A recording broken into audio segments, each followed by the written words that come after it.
Welcome to the Terrible Podcast with your hosts from SteelersDepot.com, where you can find all your latest and greatest Steelers news.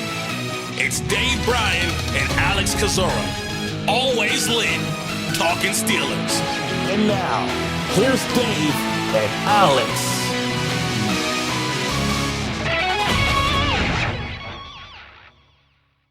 Welcome to the Terrible Podcast, Season 16, Episode 17. He's Dave Bryan. I'm Alex Kozora, SteelersDepot.com. Thanks for being back with us this Friday, Steelers Nation. Dave and I are recording this a little bit earlier Thursday night, so just a caveat, any breaking news after the fact. And there was some breaking NFL news today, mostly not Steelers related, but there's a tie-in we'll talk about here in a little bit. So, Dave, just 1 week exactly as of this recording to the NFL kickoff. Pittsburgh playing a week from Sunday. The practice squad is set. More roster moves. One veteran receiver not coming to Pittsburgh, so still plenty happening even after Tuesday's cutdowns.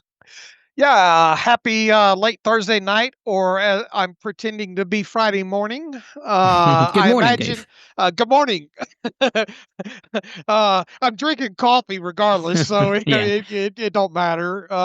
It's 9 o'clock somewhere, they say, right? Yeah, there you go. I imagine the big news you're talking about is Travis Kelce and Taylor Swift getting engaged. Oh, no, that's old. No. That's old news already. The big news, Aiden Williams signed to the practice squad, of course. Dominating the headlines. I snuck that in today in between.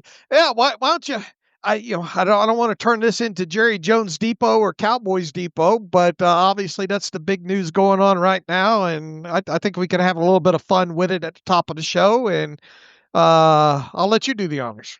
Yeah, I mean, I think we talk about it a little bit later in the show. I want to get to some of the most relevant Steelers stuff, but off the rip, as I'm sure people know, Micah Parsons officially traded to the Green Bay Packers for 2 first-round picks and nose tackle Kenny Clark. So that's relevant for Pittsburgh in 2 ways. A, Parsons becomes the highest-paid non-quarterback in football, surpassing T.J. Watt initial contract. We don't know particulars on guarantee and cash flow. I know you'll be all over that day, but $47 million average yearly value that blows everybody else out of the water, including T.J. Watt, who was the pass leader at $41 million average yearly value. And then 2, Pittsburgh will see, or should see, Micah Parsons this year in Week 8. That Sunday night primetime game, Pittsburgh wearing their 1933 throwbacks. The first game, Aaron Rodgers will face his former team, the Green Bay Packers. And so it is certainly relevant to talk about the Parsons deal, but we're just kind of gawking at this car crash from afar, Dave, you and I, and listen to the Jerry Jones press conference, and there's a lot of copium, I think, down there in Dallas right now. Yeah, there is. Got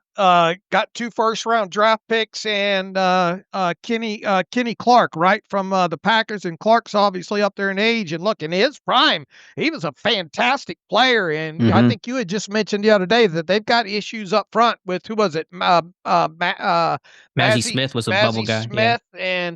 and all like that. So I kind of understand at least the player that they got back within that. And the first-round draft picks, I think one's in 2026 and one's in 2027. Is that right?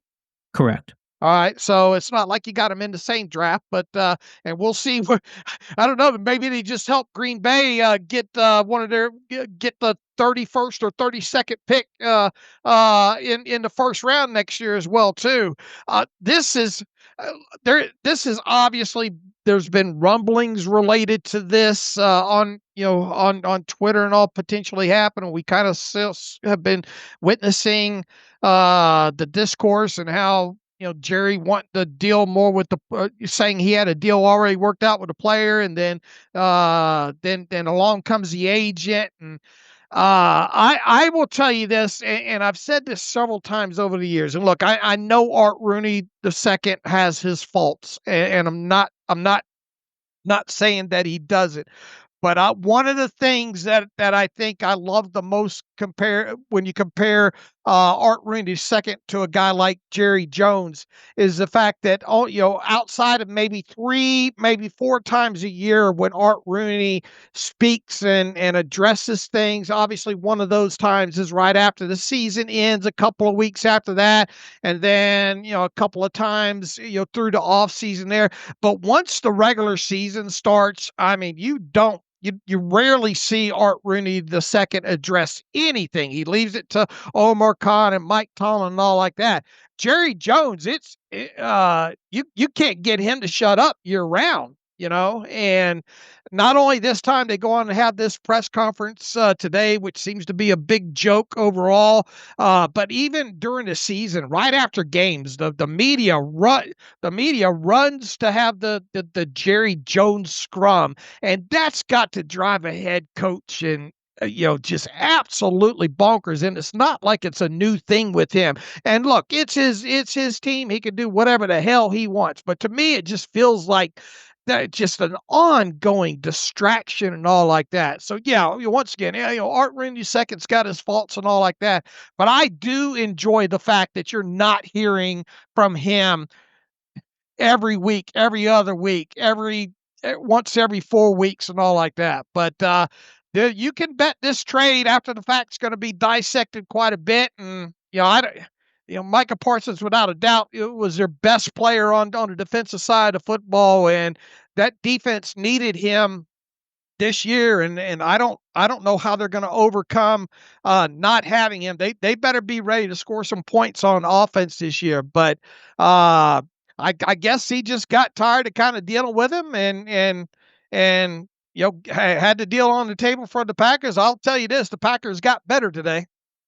They sure did, and the Cowboys got worse. There's no question about that. Completely botched every which way. This thing should have been done. Parsons wanted to stay in Dallas, and this was confirmed by Jerry Jones even after these last couple weeks and months of this rift in that relationship and both sides not budging and not really communicating. Apparently Parsons went to, and his agent, I believe too, went to Jerry Jones and said, listen, let's work out a deal. Let's let bygones be bygones. And Jones said, nope, either play your fifth-year option or get out. I don't know how you screwed up this bad. 2 first-round picks are going to be late first-round picks. And what are you hoping those picks become Micah Parsons? You have Micah Parsons, right. And so it completely botched it. I think every which way. You just have to shake your head and laugh at it. But Pittsburgh will have to see Micah Parsons, and I'm not laughing at that part. Yeah, I'm not laughing at that either, and neither are the offensive tackles for the Pittsburgh Steelers either there. And I think Green Bay was already considered one of the front runners in the NFC as it was, and once again, this will only make them better on top of it. And going to be interesting to see what happens with Dallas. Boy, and once again, you get into that. I think Dallas plays Green Bay in week 4. Oh, boy, if they get railroaded again. And wasn't there something on Jerry just going on a rant about that loss to the Packers, getting blown out? Was it last season, calling it one of the worst losses in Cowboys franchise history or something along those lines? He might be facing another one kind of similar to that. So all eyes will definitely be on that game.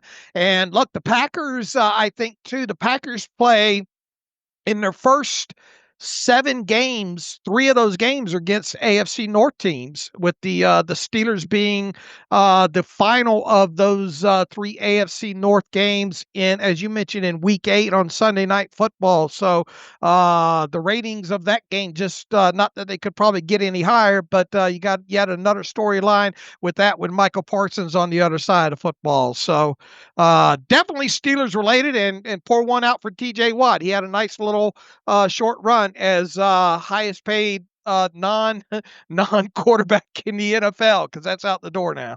Lasted about, I think, almost one month, 5 weeks, just about right before training camp. He signed that deal until today. And to bring it back to Pittsburgh again, that offensive line, I've talked about it all summer. You and I have discussed it, Dave. I know Aaron Rodgers gets the headline, so does DK Metcalf. The true litmus test of this team's success is that offensive line. You're facing 5 of the top 11 highest paid pass rushers in the NFL. Micah Parsons, Myles Garrett, Trey Hendrickson, Montez Sweat, and the other Green Bay pass rusher now, Rashawn Gary. Of course, you're facing Garrett and Hendrickson twice each season. So Broderick Jones, Troy Fautanu, that entire front 5. There's not going to be any days off. You're also facing Aiden Hutchinson, Jonathan Grenard, Will McDonald week 1. Combined, that's 86.5 sacks last season. Wow. So be ready for the challenge. It's going to really test this group. You're going to learn about your tackles this season, aren't you? Going to learn one way or the other, really good or really bad. And they're going to give up some sacks. I mean, it's going to happen, but can you consistently battle and keep Aaron Rodgers upright overall? That'll be the mission. Keep him in one piece. That is true. So we'll see how it goes, but this one, in a sense, is a negative for Pittsburgh because barring injury, now Pittsburgh missed Parsons last year because of injury, but assuming good health, you'll see him in week number 8. Uh-huh. All right, Dave, let's bring it back to Pittsburgh, and let's start with let's start really with bringing it back to Pittsburgh, but also by way of San Francisco, Marquez Valdes-Scantling. We talked about him so much, and true to form, I think 20 minutes after we got done recording the podcast, it came out Valdes-Scantling was not going to sign with Pittsburgh. He would sign with the 49ers practice squad in the hopes of getting elevated, and probably will, maybe for that week 1 game. So Pittsburgh missing out on another veteran receiver. Valdes-Scantling speaking with Matt Barrows of The Athletic today and saying Aaron Rodgers wanted him in Pittsburgh and seemingly recruited Valdes-Scantling in Pittsburgh. Those two played together in Green Bay for 4 seasons. So I think it makes sense for Valdes-Scantling to do this, even though he had the Rodgers connection. There's just a clear opportunity to play and see snaps and produce in San Francisco with all the injuries. Jawan Jennings with the calf, Ayuk with the knee injury, Demarcus Robinson suspended. In Pittsburgh, if you're even a number 3, number 4 rotating it in this offense, there weren't going to be a lot of chances to make plays. And so it's hard to blame Valdes-Scantling for that decision. Yeah, I get it overall, and obviously I get Aaron Rodgers trying to court him. And here's the thing, too, and I think you hit on it because Ricky Pearsall still hasn't really established himself just yet as a top-tier NFL receiver. And assuming Valdes-Scantling starts on practice squad and does get elevated for those first couple of games, if he comes out and he produces there, there's going to, the 49ers are probably going to want to promote him, sign him off of their practice squad. There might be a couple other teams around the league as well, too. And look, just because you're on a practice squad of one team doesn't mean you have to take a contract from the team that you're with to go up to the 53-man roster. Now, oftentimes you don't see it work out the other way, but if MVS goes out there in those first couple of weeks and and really has a good showing, he could probably get himself more money because we already talked about him. He's already got the potential to double dip, right? Because of the Seattle contract, and I think it was $3 million guaranteed there. So I'm going to go out on a limb here. I know it's kind of really going out there that he's not going to be on the 49ers practice squad for too terribly long, one way or the other. But you're saying that he could be elevated and eventually signed to the 53? Is that what you're getting Either at? signed to their 53 or sign on another team's 53? Yeah, my thought was similar to that. What if Valdes-Scantling gets elevated, even signed to the 53, but midway through the season, their guys get back healthy, Jennings comes back, and Ayuk might come back by week 6, week 7 seems to be a rough timetable. Could he get released by them mid-year and then maybe find his way back to Pittsburgh then? Or even traded before the deadline if he's on the 49ers 53. Yeah, he could be, but I'm just thinking if they get healthier and he has no role, he may say, let me go somewhere else, and he's done his job to help the team through the first half of the season. So point is, I think we're both making this point, don't discount Valdes-Scantling potentially coming back, not coming back, but coming to Pittsburgh at some point this season. But for now, he will be in San Fran. Right. And look, I said this the other day, and I put it out on Twitter. Obviously, as far as the sexiness goes and all like that, Steeler fans, at least the reaction that I saw on Twitter was people turning their nose up at MVS. Is that kind of what you saw too?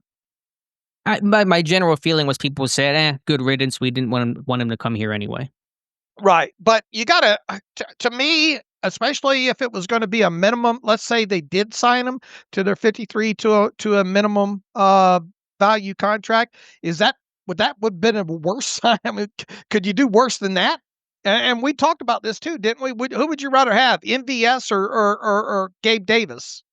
Sure. And we both agreed Valdes-Scantling. So yeah, I would have seen the allure, especially because there was that Rodgers connection and you're trying to, get on the moving train right before the season starts to have some sort of built-in foundation and chemistry help. So I saw the point in bringing him in. And now that he's off the board and now Pittsburgh seemingly not going to be players for Kendrick Bourne, who was released by New England, he could end up in San Francisco where he began his NFL career. At this point, Dave, you just stand pat. You roll with the group that you have. And if you need to make a move at the deadline, you evaluate things then. But there's nothing else out there trying to add somebody on the fly without any reps before the season starts. You roll with the group that you have. You brought in Johnny Smith as a de facto number 2 receiver. You rotate Roman Wilson and Calvin Austin. Skronik's your blocker. You have Metcalf. You hope you can run the ball. No other piece is out there and Pittsburgh's not trading for a pick. It does not seem like they really want to preserve their 2026 capital, at least for now. Maybe they'll evaluate things come the trade deadline in November, but you just roll with the punches in the group that you have. It feels like it, at least now, and it does certainly feel like if he was going to sign with Pittsburgh, it was going to be to the practice squad, right? So at least to start the season, at least that's kind of the through the stuff that's been put out there on Twitter that I'm getting the gist of over there. And yeah, look, I mean, this team has been off today, Friday, Saturday, Sunday. Then we'll return back to practice on Monday, which Mike Tomlin, I think, refers to as a bonus day. I would imagine they're off Tuesday. And then, obviously your game planning is already probably underway, but I mean, they'll start really getting into the thick of it on Monday there. And to bring anybody from the outside in at this point right now and expect heavy contributions, at least in week 1, would be kind of far-fetched. Yeah, so I think that's going to be the group, and you just hope you get some good production, get Austin back healthy, and go from there. But there's just no other option I see that even makes sense right now of a free agent or anything. Unless Gabe Davis were to get healthy, but even then, it's probably practice squad to start, get his legs under him. He's still got a long ways to go.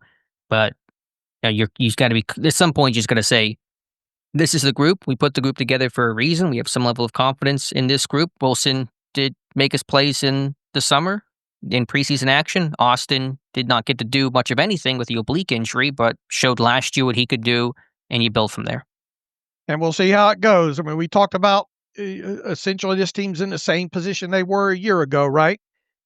Yeah, the concern is not necessarily can those guys make plays in moments, and can they make enough plays as number 2s and number 3s for what this offense requires, which is not a whole lot considering the tight end heaviness and hopefully how effective and how often they'll run the ball. The question is, you lose DK Metcalf for 3 games, then you're really in a bind. And I know most teams losing a number 1 receiver, you could say the same, but Pittsburgh, I think, especially so. So the concern is less about can those guys make plays for week 1 and when the group is healthy, but when injuries strike, can they be able to shoulder that load?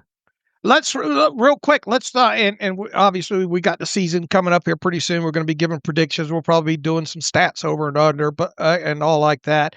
Real quick though, let's revisit DK Metcalf as part of that Aaron Rodgers exercise and all that, and wide receiver group exercise that we did a few weeks ago.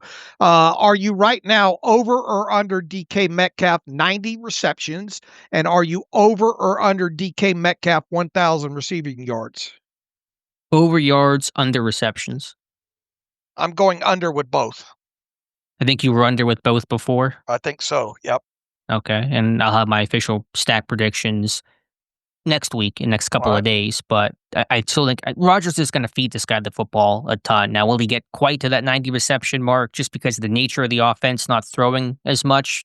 I have my doubts. And Metcalf has never been a really high volume kind of guy anyway, but you're going to see, in those big time critical moments, the ball's going to number 4. Okay. All right, Dave, let's backtrack to the Pittsburgh Steelers as they finished out their roster on Tuesday. For the Wednesday show, we talked about the initial 53-man roster, but we knew that group was not going to be the group going into week 1, and it is a fact now. There's been some changes there. Will Howard and Dante Kent, the rookie quarterback and cornerback respectively, have been moved to injured reserve. They will miss at least the first 4 games of the season. I suspect it'll be a lot longer than that before their windows to return open up, if they open up at all. Yo-yoing back to the roster, 2 players, safety Chuck Clark and offensive lineman Max Sharping. Clark should be that backup number 3 safety. Sharping played a lot of center in training camp in the summer because of Ryan McCollum's injury, but primarily in naturally, I would say a guard, but he can play center and he can play guard. And so now there are 10 offensive linemen on this 53-man roster. Yeah, I didn't necessarily see the Max Sharping thing happening. I guess we kind of get ahead of ourselves here too. I kind of thought James Pierre would be that guy, but Pierre did at least go back to the practice squad. So there is that. I would expect it, and once again, I'm getting ahead of ourselves here. I would expect Pierre to be an elevation in week one for special teams. I did not necessarily see Max Sharping. And I think we've got in one of our emails as well too here asking, well, why Max Sharping and why not James Pierre back to the 53? And unless you're on the other side inside that building, it's hard to know the answer. Was there maybe another team out there that was trying to sign Max Sharping to their 53, and thus you couldn't get him to the practice squad? You had to maybe kind of roster him instead of who knows the minutia that went on but behind closed doors. But and is somebody banged up maybe that we don't know about? But I mean, you got Calvin Anderson obviously back at practice, and he's on to 53. You've got Andres Pete, who can play left guard on this roster. You've got Spencer Anderson, who can play both guard spots. You got McCollum, who can play, God forbid, center and both guard spots if you got into that situation there. Now, you did obviously have Isaac Seumalo, who did not play at all during the preseason, but there's been no word. We'll obviously see when the first injury report comes out about him. But, I mean, you're only going to dress more than likely 8 offensive linemen on game day, right? Right. Typically, it's 8, and that allows you to carry the 48th player on the game day roster. So usually it's 8. All right. So who's inactive if you're to, and look, we got a lot of time to play that game, but I would initially think probably Andres Pete and Max Sharping going to be your 2 inactives. That was my first thought. It's hard to argue other names. You're really thin at tackle at that point. You have 3. I mean, Spencer Anderson, I suppose, would be that emergency fill-in, or maybe even Darnell Washington. I guess you could go down that path. But yeah, that was my thought, Pete and Sharping. All right. In other words, we were both a little bit surprised that McCollum was a yo-yo guy, essentially, right? Sharping, you said McCollum. I mean, Sharping, sorry.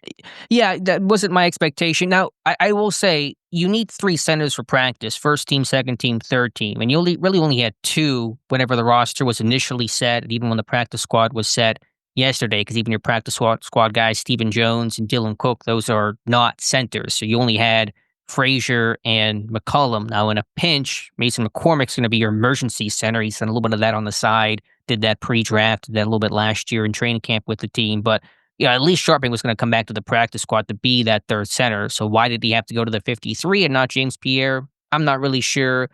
I don't know if it really matters. It's half of one, 6 doesn't the other. Pierre likely elevated, as you said. Sharping could be inactive, so it may have been, as you said, someone wanted him for the 53. Maybe they don't want somebody to try to poach Sharping in a week or two. Remember, Pittsburgh poached him off, I think it was Washington's practice squad last season. But you did need that third center. Sharping had a fine camp. It was just okay, but he was available. He's versatile, so I can see the appeal. And injuries may also be dictating why this team is a little extra heavy along the O-line.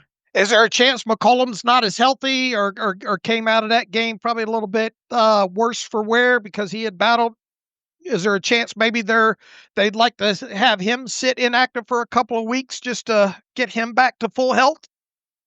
I think there's a chance he's not 100%, and they want to just have insurances and be as deep as possible. I don't know if it's going to be where he's going to miss a lot of time, but if he's limited in practice or something like that, or there's some sort of question or doubt over his status, sure, that makes sense. All right.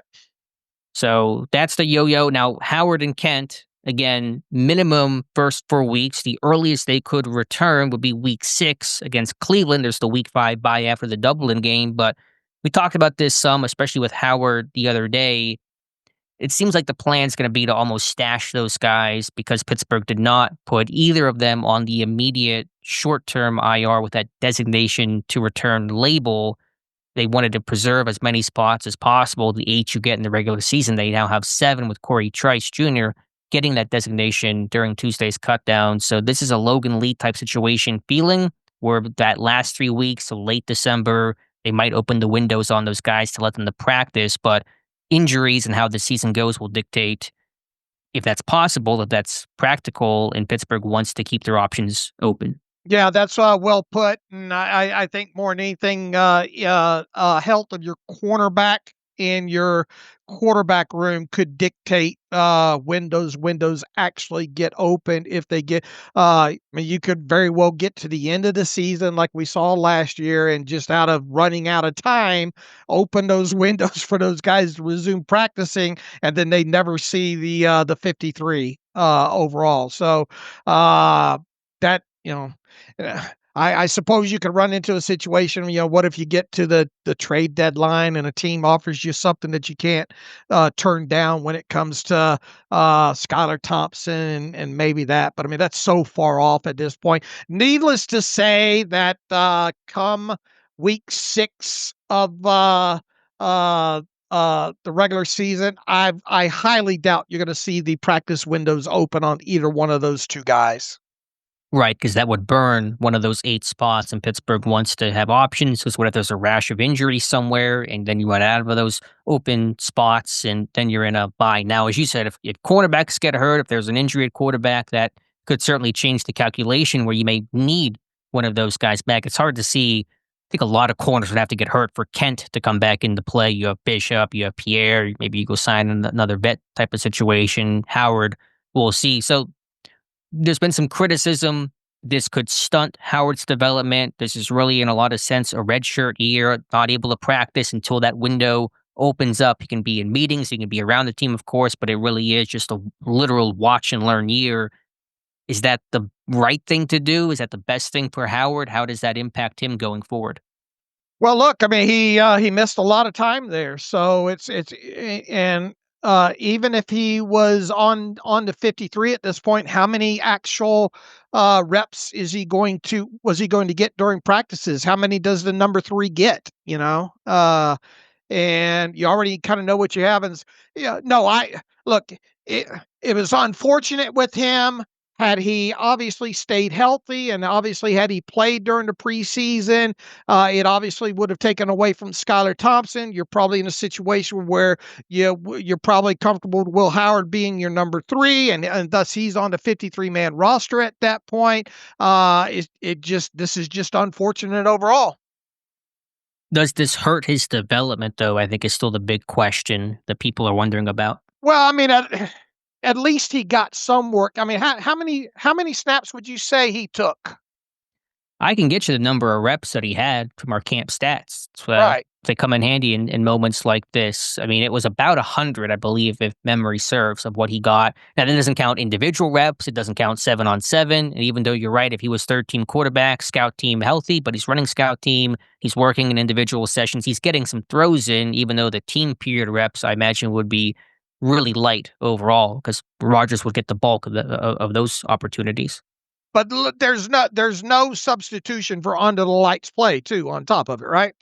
Right. Nothing is like getting on the field and actually getting those live reps. Howard, 93 quarterback reps throughout, I believe it's 93, 93 throughout training camp this year before breaking that finger on his hand. I mean, for me, yes, it doesn't help development, obviously, but this was such a wait and learn year for Will Howard to absorb all you can from Aaron Rodgers and Mason Rudolph. And so is this good for development? No, but it's not going to crush the guy. He's not going to pass or fail as an NFL quarterback because of that. So I'm not as frustrated by it as I think others are. And again, he's still probably going to come back to practice at some point late this season and get some throws in and have some things to build upon for next season. Yeah, I agree. I'm not worried at a long-term picture here, or at least, or short-term picture here when it comes to him.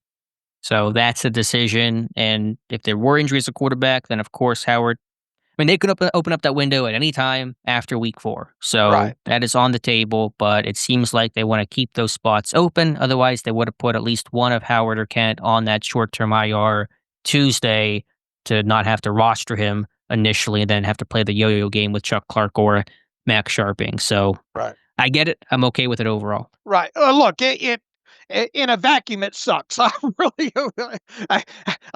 the one everybody can blame for this as well too. I was so looking forward to, and look, it was just to get a look at him in a Steelers uniform during preseason play, because I think we both agree that even though I think we kind of differed on the amount of snaps, you were going to see a lot of Will Howard during this preseason, and we ended up seeing 0 of him.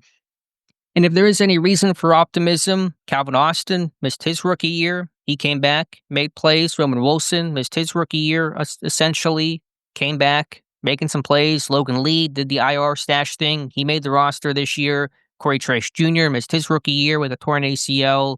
He came back, made the roster. The talent's never been the question. The injuries just keep piling up for him. So we've seen rookies and young guys get hurt, miss time. It doesn't. They can come back and battle back from David DeCastro, his rookie year, missing all but 4 games of that season. Troy Fautanu, should have mentioned him, missing basically his entire rookie season. He looks really good right now. And Howard has been through a lot of adversity. He broke his arm as a junior, missed time then. He went through everything at Ohio State last year, the ups and downs, the loss to Michigan. This guy's been through a lot. Pittsburgh drafted Will Howard partially because of that mental toughness, which is so critical at the position. You have to be mentally tough and strong and handle adversity. I think Howard has shown that every step of his career. It's why he's in Pittsburgh, and he certainly can overcome this too. I agree. Obviously it sucks, but he should be able to overcome it. All right, Dave, let's talk practice squad. Pittsburgh filling out all 17 like a country song. They're all homegrown. Every single one of these 17 names were with Pittsburgh this summer. We'll go offense and defense and break them up that way. So the offensive players signed, running backs Lou Nichols and Trey Sermon. Wide receivers, 3 of them, Robert Woods, Keyshawn Williams, and Max Hurlman. 1 tight end, that's J.J. Galbraith. And 3 offensive linemen, Stephen Jones, Dylan Cook, and Aiden Williams. Williams, the 17th man who signed to the team on Thursday. So what sticks out to you about that side of the ball, Dave? First and foremost, there's a lot of names in there that we talked about, probably between our 2 lists together of our final 53-man roster predictions that ended up on the practice squad. So I think kudos to us there, but it wasn't like it was really, really tough, especially once you got past the initial, was it 11 that was initially cut prior to the final cut down and all like that? Yes. So the thing that jumps out is all 17 we're on the 91 man roster, and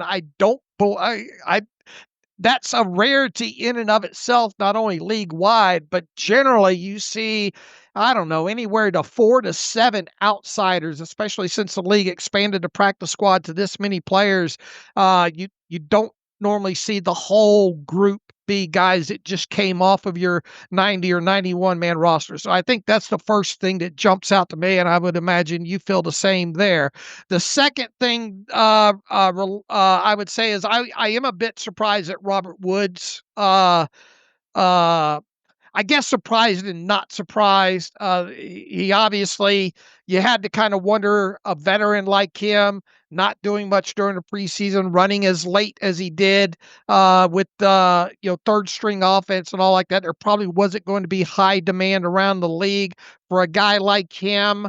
I still would have thought maybe he would have landed with some team that needed, I don't know, number 3 or number 4, but he didn't. He probably thought just better off just go with the devil that you know currently at the time. You never know how injuries might shake out. So I was a little bit surprised that Robert Woods decided to sign with the practice squad for the Steelers there. DeMarvin Leal, we kind of wondered, is this, time is up? Definitely, we knew the time was probably up when it came to the 53-man roster, but was this a situation where you just say, look, it just didn't work out here? Let's go our separate ways there. I kind of had that spot penciled in for Echo Leoto, who I don't think ended up on a practice squad anywhere around the NFL. But he's back there. Beanie cleared waivers and obviously signed back. So, you still have him. And obviously at some point, depending on injuries and all, that could end up being an elevation. We both were high on Castro landing back there. Porter Jr., who was signed a little bit later in training camp, did enough that we thought he potentially would land there. Dylan Cook obviously did not make the 53. I had him on my 53, but it did make sense that he landed back. I was a little bit surprised about Stephen Jones. I think maybe you were a little bit higher on Stephen Jones than I was, but he's back on the practice squad. We both had both of the running backs, Lou Nichols and Trey Sermon, returning. We both had J.J. Galbraith, I think, going to the practice squad. And we were both, I think, on board with Max Hurlman, Keyshawn Williams coming back to the practice squad as well, especially in light of the Brandon Johnson foot injury that landed him being waived injured and subsequently on reverting to IR. So, top to bottom, are we surprised? I think we're just surprised about the number of names, not the actual names, outside of maybe DeMarvin Leal, Tyler Baugh, and Robert Woods, and for me, potentially Stephen Jones. Yeah, let me read off the defensive names to you. I know you mentioned most of them, but Kyler Baugh, the defensive lineman added mid-camp, the edge rusher / maybe defensive lineman now, DeMarvin Leal, edge rusher Julius Welshoff, who is the team's international exemption, so Pittsburgh can carry 17, as they did throughout parts of last year. Beanie Bishop, James Pierre, Deshaun Jameson, Daryl Porter Jr., so 4 cornerbacks kept, and then the safety, Sebastian Castro, who had a good summer and came on strong at the end and beat out Quindell Johnson. I'm with you. The ones that surprised me that I didn't know I was expecting, Robert Woods and DeMarvin Leal, those are really the two. And whatever it's worth, Tom Pelissero, when announcing that Woods would sign to the practice squad, he says, quote, "Other teams showed interest in Woods before the cutdown, so it could be a temporary situation. Players on practice squads are free to sign elsewhere anytime." But Woods apparently didn't have enough interest. I mean, if he had a spot on a 53 somewhere, you think he would have taken that rather than go to Pittsburgh's practice squad. So we'll see. It's hard to see what kind of role he'll have. If there's an injury, maybe he'll get, called up, but he'll still be fighting for snaps and reps and catches in a run-heavy offense. It's going to throw the ball to the tight ends a ton. This could be a situation with him too, where teams had enough interest, but not on their 53 for week 1 because they didn't want to guarantee, because he's a vested guy. They didn't want to guarantee his full salary for a year. So we could get here after week 1, and then another team say, okay, for whatever reason, injury or just needing another guy on the depth chart, they end up signing Robert Woods to their 53. So it would be a bit of a surprise, I guess, if Robert Woods remains on the practice squad all year. Yeah, it's a really good point about the vested aspect. That's an underrated part and kind of hidden side of the NFL. So maybe by week 2, somebody then signs Woods where it's no longer guaranteed. Yeah, with Leal, it's just, I don't hate it. I mean, there's things to like about DeMarvin Leal. He plays hard. He's athletic. He's depth. But it's just, he's not making your 53. It's been 4 years of not much to zero production, some injuries along the way. I think it's just a time you have to just know when to hold them, know when to fold them, and just say, this isn't working. Just, fold those cards and let them go somewhere else. But is it a crime for him to be back on the practice squad? No, I thought Leota would make it. That's probably one other surprise. I thought Leota might stick around, and I'm surprised he's not anywhere right now. But, Leal, it just felt like cut your losses and move on. Here's the thing, too. They are a little banged up at the outside linebacker position as well, too. So maybe it is a little bit of the pass rush juice that he could potentially give you, and the familiarity, obviously, with the system, that maybe they said, maybe we want to make sure we get Herbig and Highsmith back to 100% and through a couple of games, and maybe that's part of the reason there. Sure, and TJ Watt, I'm sure, will get some rest in camp and won't be going hard all the time as he gets into his 30s. So it's not the position. I thought Lee could bring back Leota and accomplish the same thing. He was on your practice squad last year. He knows your system, but I don't want to put Leota on a pedestal. It is what it is. It's not like he was going to be the game changer of the season. It's more about with Leal of, what are we doing here? What are we trying to accomplish? What hope are we really trying to chase to make this thing work? It feels like it's just simply not going to work in Pittsburgh, but we'll see if they need him later this season. All right, explain Leal's value on the kickoff team. Yeah, under the new dynamic kickoff rules, you've seen defensive linemen get work there, and Leal has gotten kick-covered snaps. He got it last year. He got it before the injury in the preseason. He got it this year. Isaiah Loudermilk has also run down some kicks because you don't need these guys to sprint 40 yards anymore. They're like run plays, and so guys who can rush the passer and use their hands well and get off blocks, that's really valuable. And they don't have to sprint all that distance, so they just simply won't be fast enough to get down there in time. So it does open up more position groups to have opportunities, and Leal's done it. Loudermilk's done it. I mean, others have done it even before the rule change. Remember, Henry Mondeau ran down some kicks. Brett Kiesel, very famously, maybe not very famously, but certainly early in his career did some of that, but it's become more viable. And again, Leal is a really impressive athlete, so there's value there. Let me ask you the play. Well, maybe we'll obviously get the answers to the test after seeing the test in this. What is the plausibility maybe of Herbig? Because Herbig's kind of, it sounds like he thinks he might be ready for week one. And look, Mike Tomlin's not gonna spill the beans probably completely on Tuesday. He'll probably say, he'll be limited or talking about Herbig and all like that. But what if we get towards the end of the week and it does look like Herbig's kind of iffy for this one? Could we see Leal elevated on Saturday for a backup outside linebacker role and then to contribute on the kickoff team? That is possible. And now, if Herbig is playing, you may not need it. But if you feel like he's either very questionable or not going to play, if he's not playing, you're going to have to bring up somebody, and Right. probably be Leal in that situation. You can't go in with 3 outside linebackers because you're chasing Justin Fields this game. So those outside linebackers might get more gassed than usual, having to run around and as he scrambles and takes off running. So you may want to be deep there. So I think that's possible. And then certainly you would think Pierre has a good chance to get elevated too. Yep, exactly. That would probably be where my money is, at least not knowing the injury report on when. You get what I'm saying, though. We'll learn the answer after the fact. Yeah, sure. And then obviously we'll be able to say, well, that made a lot of sense.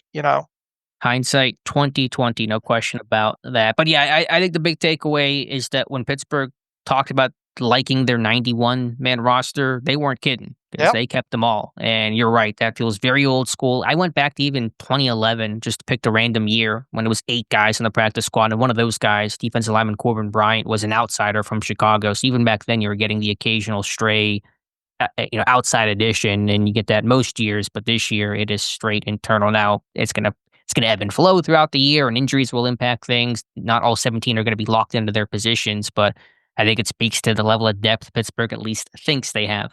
Right. And look, you got, it ended up not going exactly the way that we thought it would do with kind of the yo-yo guys, especially Pierre and the offensive lineman on the 53. I just forgot his name. Sharping? Yeah, Sharping there. But the fact of the matter is I think I had Sharping going to the practice squad. Did you? Yes, I had Sharping on I'm pretty sure I had him on the practice squad. All right. Yes. So in other words, that all the guys are back. It just came out in the wash a little bit different than the way we thought. And I had Beanie Bishop on my 53, but I mean, you still have him on the practice squad. And look, I'm not making big waves of that overall. I just was kind of curious about the whole and my tenfold theory the other day about did they not play him because they wanted to make it seem like he wasn't healthy and seemed like he was battling for a roster spot, and then hope he clear waivers and then get back to the practice squad. We'll never know. That's obviously is out there a little ways. But here's the thing: he's on your practice squad now, and I'm willing to bet at some point we see Beanie Bishop elevated. I mean, it'll take an injury. If the group stays healthy, then it's hard to see the role, and the lack of special teams value is going to hurt him. But yeah, I mean, obviously one injury, and what are the odds your whole cornerback room gets through the entire season fully healthy? Not great. But I don't know, because even if you lose a slot corner, he's not your next man up at any particular spot. So war of attrition throughout the season. Usually one position group gets hit hard with injuries, over a course of a season. 2 years ago was inside linebacker in Pittsburgh. Last year, I would say offensive line globally was rocked pretty good. Hopefully it's not cornerback. Hopefully it's no position, but you have good depth if you need it. All right. And James Pierre, you can utilize at least 3 elevations with him before having to worry about getting him. At some point, if he's going to be your gunner, he's going to end up on the 53, I have a feeling. Like Skoranek last year, who started as a practice squad elevation before. I don't know, actually, he might have gotten hurt before all of his elevations were used up. I can't remember the exact timeline, but he eventually joined the 53-man roster. The only other mild surprise was no inside linebacker on the 50 or the practice squad. Excuse me. You have 5 on the 53. Usually, you want to keep 6 to have 3 pairings, first, second, third team. Should mention The only Steeler to sign elsewhere so far is Mark Robinson, who was signed to the New England Patriots practice squad. So I thought maybe an inside linebacker, maybe Robinson would take that last spot, but not the case right now. I did as well too. I thought I liked the chances of him clearing waivers, which he did. I kind of thought he'd land back on the practice squad, but he's in New England now. And Pittsburgh did not, of course, get awarded any players off of waiver claims. Could they have submitted a waiver attempt on somebody and not gotten him, lost out to somebody higher in the order? It's possible, but I think it came out. Phil Yates posted at least the key people that were claimed that had more than one claim on them, and the Steelers were not listed in that group. So obviously, if that was the list of players that had more than one claim on them, then that means the Steelers didn't put in a claim on anybody then. Okay, I wasn't sure if that was a exhaustive list or just a notable list, if there was maybe some other one where there were 2 waiver claims and Pittsburgh lost out, but it seems that Pittsburgh did not put in a claim on anybody, especially whenever this team brought back its entire roster to the practice squad, so they felt really good about the guys that they had. Yeah, let me read off what he wrote here earlier in the day. Players who had multiple teams tried to claim them. So, okay, that seems complete then. Yeah. So I'd venture to say that the Steelers did not put in a claim on anybody. I assume Calvin Anderson is going to be ready to rock week 1, right? If they're keeping 3 true tackles and Cook on the practice squad, it has to mean that Anderson is going to be ready to go. It feels like it. If there was some serious doubt about his week 1 status, I think this roster in some form or fashion would have been shaped differently. Yeah, I agree. And Pittsburgh, by the way, losing nobody to waiver claims as well. So we know that for a fact. And like I said, Mark Robinson, the only name to go elsewhere as of now. But when you're bringing back 17 on your practice squad, you're keeping most of the guys that you were cut. And a lot of the guys that you cut were that first wave that, were just not going to make it anywhere. Who didn't return of the final cut guys? Leota was one of them.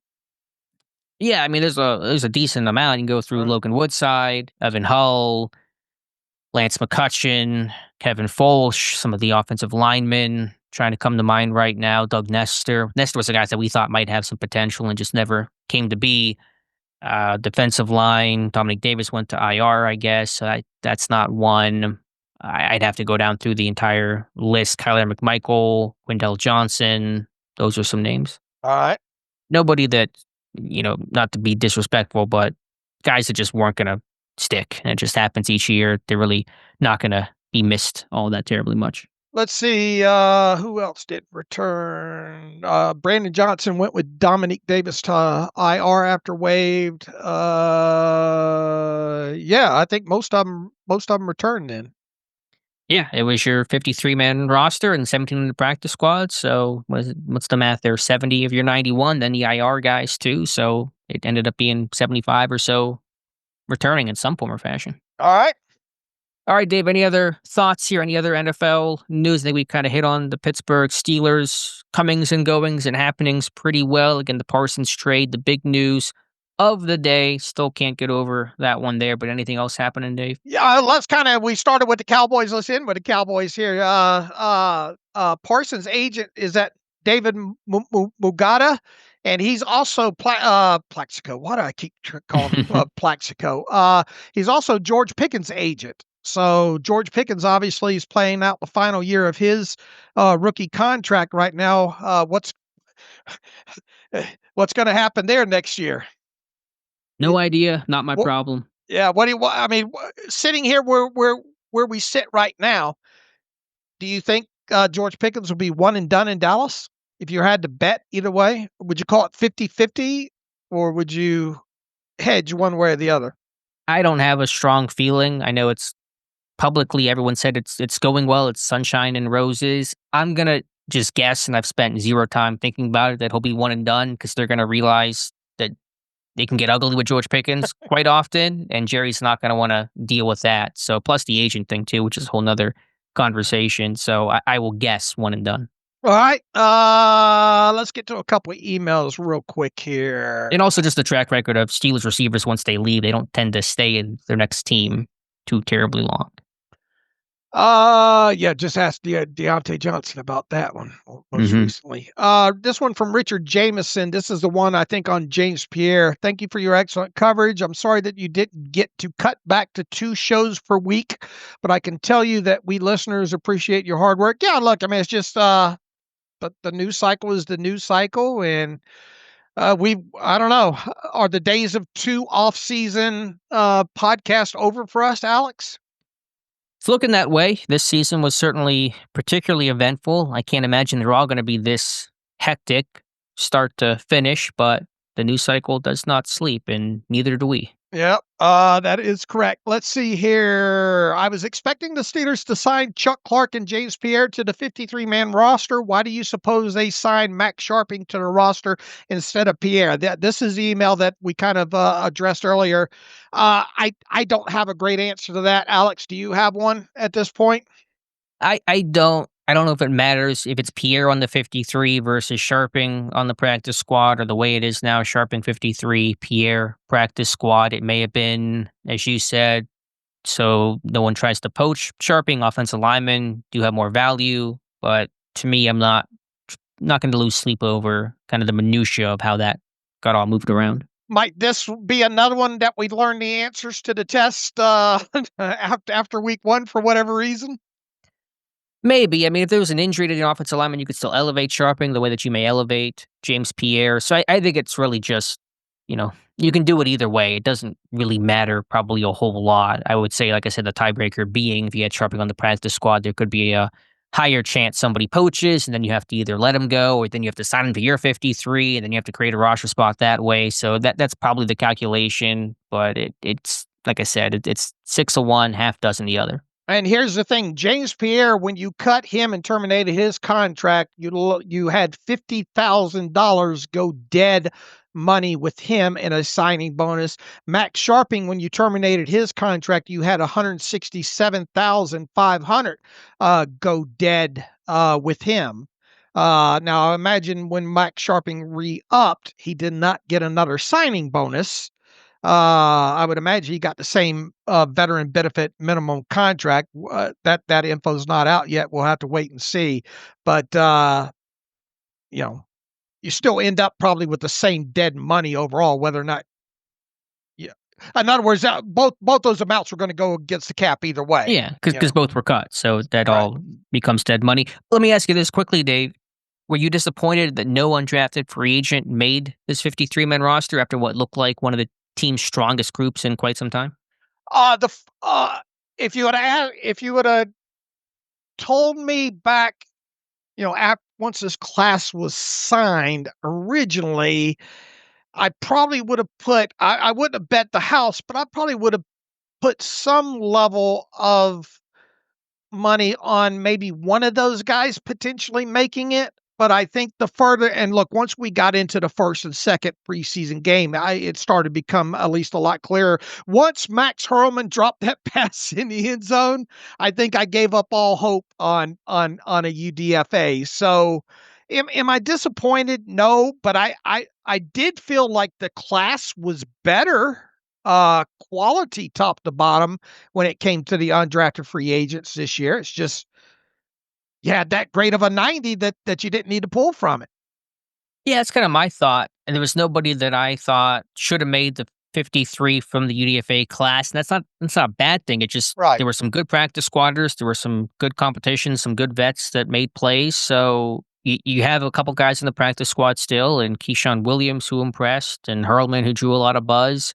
JJ Galbraith, Sebastian Castro. At least these guys were sticking around. Pittsburgh has had so many Right. UDFA classes where they just have fractions of those guys whenever the season starts. Even making it to the practice squad, it might be 2 of the 8 or 3 of the 10 or whatever the numbers are. So you have a higher percentage of those guys sticking and those guys making some plays and impressing. Even Aiden Williams is re-signed to the practice squad. So it's, if you told me at the start of training camp, Alex, this is Alex from the future, you're still the same height, you're still very single, but there's no Steelers UDFA that made the 53, I would have said that's a little disappointing. But in hindsight, or really not hindsight, and watching this whole thing play out, you kind of look at the group and say they made some plays, they impressed, they're sticking around, and nobody's sitting there going, wow, this guy should have made the 53. And of course, these guys could get elevated and see action during the season. But you would agree, like after the second preseason game, it was probably unlikely to happen, right? Yeah, I mean, I've always pegged Williams and Hurlman as practice squad guys, and that was at a time after, the Hurlman first game where everyone said, oh, this guy's playing so well, he's never going to clear waivers, you got to put him on the 53. I still said, let's slow down a little bit. This is still looking practice squad more than 53. It's still a high bar to get onto the roster there. So, I think overall it's a better class than past classes, and I think that's proven to be true throughout the first summer. And I think Castro was as advertised. He didn't do anything really to hurt himself, did he? It just, there was no spot at the end.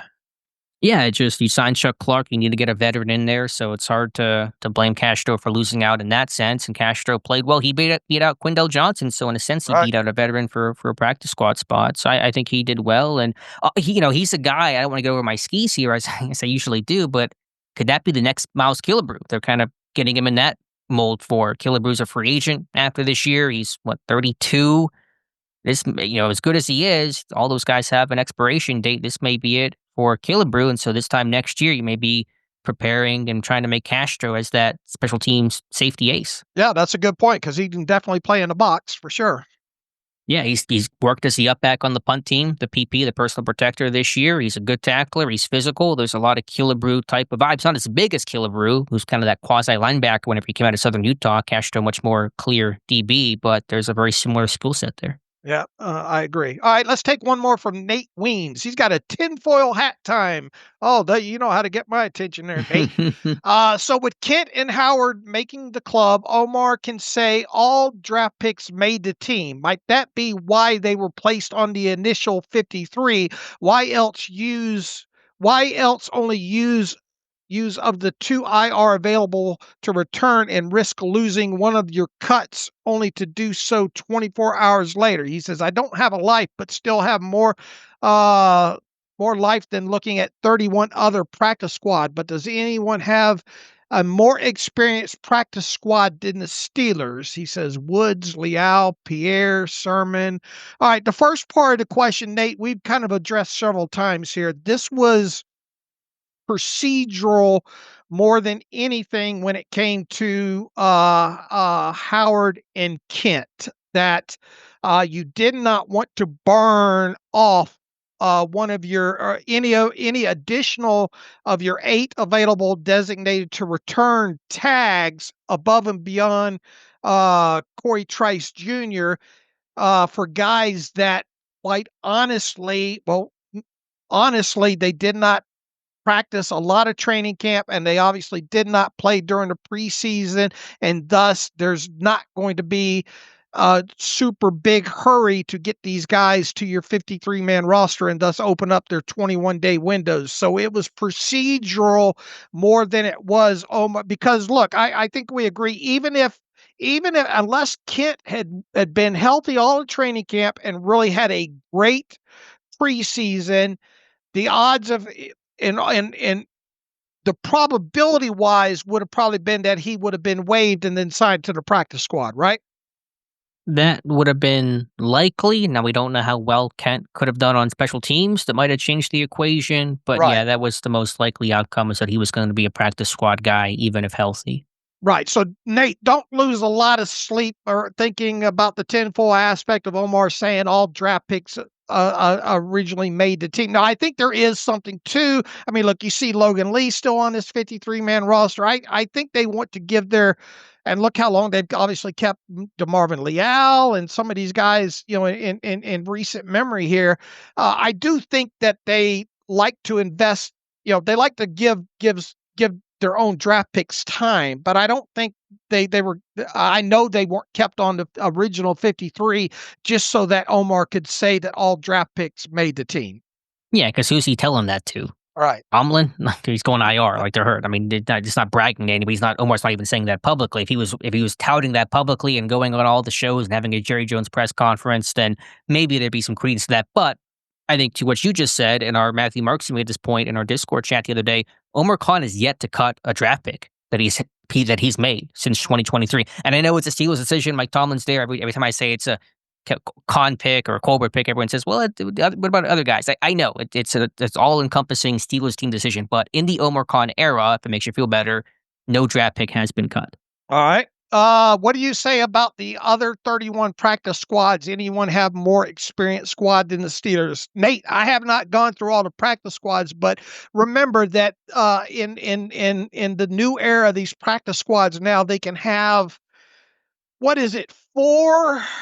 I thought it was 4. I looked earlier today. It's 6. You can have up to Okay. 6 veteran exemptions. Okay. And there's a gray area of like 2. I'll have to go back and look at it again, of 2 players with 2 or more. Or so I don't remember but long story short, that they are open, and it's good. It's good for the NFLPA, and it's good for older players as well too.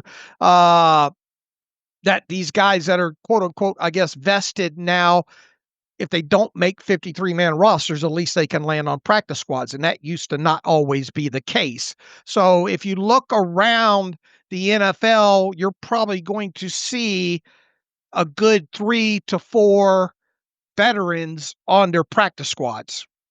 Right. And does Pittsburgh have more or less experience than the other teams? It's all probably pretty close. I don't Right. know for sure, but as you said, the rule is bets can be kept. Look at the 49ers putting Valdes-Scantling on their practice squad to start. You're playing elevation games with people. You're playing, as you talked about earlier, the salaries become guaranteed week 1, so put the veteran on the practice squad for week 1 and then elevate him. So if you cut him mid-season, you're not paying his full salary. There's a lot of games getting played, so I wouldn't pay much mind to that.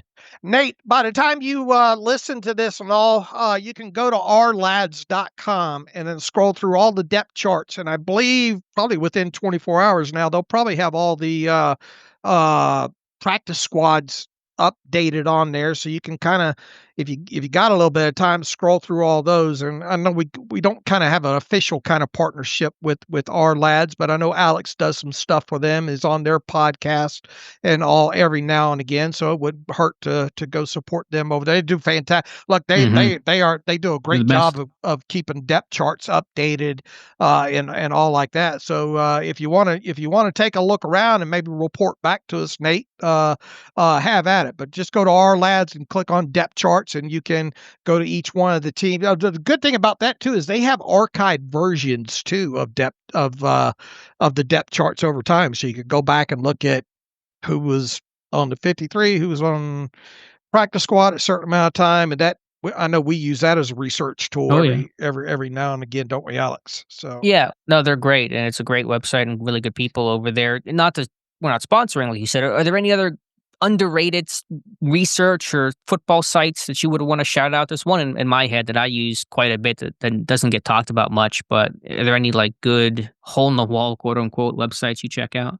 Yeah, NFLGameData.com is one of them. What Because do you get there? you have quick links to all the game boxes, and you can they link to the rbsdm.com. That's another site in and of itself. rbsdm.com has advanced data during games and after games. That's a really, really good site I go to a lot. And then once again, just at a glance, if you go to NFLGameData.com, you can get to, it's a quick link to a lot of stuff, within Okay. that. So I'll throw that out there. What one do you throw out there? Footballdatabase.com is a really good tool that has, they're great with preseason stats. It's hard to find really. There's a couple out there, Fox Sports, but Football Database has some really good just archive stats, preseason box scores from 20, 30 years ago that most other sites like ESPN don't keep. So I use them quite a bit. It's good stats, like a PFR, Football Reference, but kind of some other stuff that a little harder to find out there. And I'll throw you out one more on top of it that we use quite a bit, prosportstransactions.com. They do a absolutely fantastic job of keeping up with transactions, and historically as well too. So you can go in there and type a player's name and you can know, all right, this guy was drafted here. He was cut then. He went to the practice squad there. He got elevated here. So that's another good one that I think, it's a must-have bookmark for us. So we'll pass it along to the people there. And also for future draft picks, if you type in Steelers future draft picks, I just pulled it up. You can get their picks for 27, I think for 28 as well, and any trades and things like that. So that's also a good resource in mapping out future draft capital. Good point. Good point. All right. Anything else, Dave? All right. We will be back after it on Monday. The Steelers return to practice on Monday, getting ready for the Week 1 game against the New York Jets. And NFL.com, their 10 prognosticators that put out the picks way ahead of every game. 9 of them have the Steelers beating the Jets. So take that for whatever it's worth there. All right, Dave. Be back on Monday. Good show today. All right. Let's see. In the meantime, you can follow me on Twitter /X at Steelers Depot. Follow Alex at Alex_Kozora. Follow the show at Terrible Podcast. Email the show, theterriblepodcast@gmail.com. If you like what we do and you want to donate to the cause, SteelersDepot.com, hit the donate button. Also, if you like an ad-free version of the site, SteelersDepot.com, hit the ad-free button and follow the directions that way. So, everybody have a great, safe weekend. Enjoy all the great college football. I've got the YouTube TV 4 quad box up on my TV tonight, paying attention to some of these games. So should have a lot to talk about in some way, shape, or form on Monday. So until then, as always, thanks for listening to the Terrible Podcast with Dave and Alex.